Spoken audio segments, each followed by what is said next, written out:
Nous sommes sans doute en train de vivre la fin de l'hégémonie occidentale sur le monde. Nous nous étions habitués à un ordre international qui, depuis le XVIIIe siècle, reposait sur une hégémonie occidentale. Vraisemblablement française au XVIIIe siècle, par l'inspiration des Lumières, sans doute britannique au XIXe grâce à la révolution industrielle, et raisonnablement américain au XXe, grâce aux deux grands conflits et à la domination économique et politique de cette puissance. Les choses changent. Et elles sont profondément bousculées par les erreurs des Occidentaux, dans certaines crises, par les choix aussi américains depuis plusieurs années. Et puis, c'est aussi l'émergence de nouvelles puissances dont nous avons sans doute longtemps sous-estimé l'impact.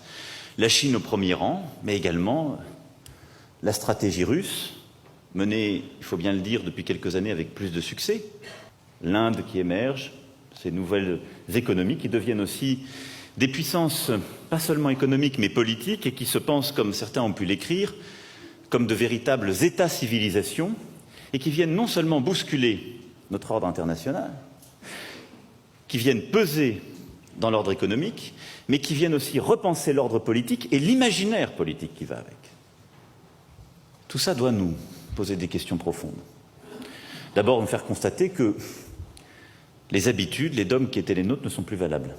Nous devons être conscients que l'Europe n'est plus le principal interlocuteur de l'Afrique. Si nous voulons continuer à avoir cette relation privilégiée avec elle, nous devons changer de méthode.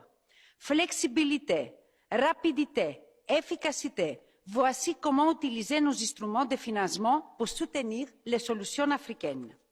Et c'est aussi à l'Afrique de formuler ces demandes, de proposer ces solutions et surtout de choisir les modèles de développement qu'elle veut pour sa population. La brutalité, la prédation, le néocolonialisme, les méthodes utilisées par certains partenaires de l'Afrique ne sont pas les nôtres. C'est clairement dit.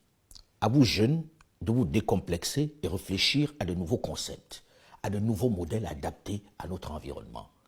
Il est temps de sortir du mimétisme et de profiter des errements des autres pour prendre votre liberté.